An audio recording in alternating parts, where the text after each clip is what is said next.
Hello ladies and gentlemen and welcome to a new video. Like you saw in the thumbnail, in this video I'm going to be talking to you about my first love, which is FC Barcelona, or more commonly called Barça! Gets me every time. But before going to how I became a Barcelona fan, I think it's important to do some introduction to the footballing uncultured people watching this video. So, FC Barcelona is a Spanish/Catalan football club. They're known for their style of play, their colors, their achievements, and most importantly, their iconic players. Their rivals are Real Madrid, but we'll talk about that later. So, how I became a Barcelona fan?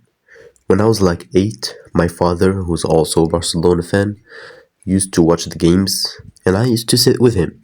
And one day, this happened. No, Dad, was in the game.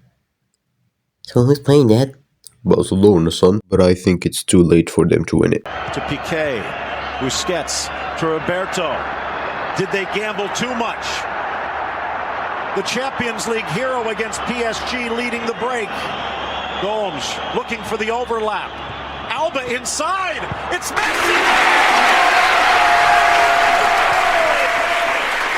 Messi at the 92nd minute scored the winner for Barcelona. That's basically how I became a fan of the club. But obviously you don't win every time, so I experienced losses, wins, comebacks, and everything. But since I was a kid, there was a lot of things I did not understand about football, like the concept of transfers. Basically, when I watched Barcelona with my dad, I used to always see the same three guys, Messi, Suarez, and Neymar. But one day, while me and my dad were watching, I asked him, "Dad, where's Neymar?" "He left." "Fuck you mean he left?" Anyway, I don't want to talk about that too much, so let's move on.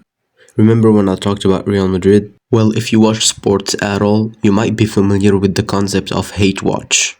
Basically, hate watch is rooting for the opponent of your rival team. So one day, me and my dad were watching Arsenal versus Real Madrid, and at some point Arsenal got a free kick, and I went up to my dad and I said, "Yo, imagine if he scores this." And he was like, "Nah." And then he scored. Damn! But you know, despite it being a beautiful free kick on one of the best keepers in the world, it's not like we've never seen a free kick goal before. He scored another one even better than the first one. I mean, look at this. Anyway, Barcelona is the best club in history, and see you in the next video. And I'm back on my grind. A psychic read my lifeline, told me in my lifetime my name will help light up the Chicago skyline. And that's why I'm 7 o'clock, that's prime time. Heaven to watch God calling from the hotlines. Why he keep giving me hotlines?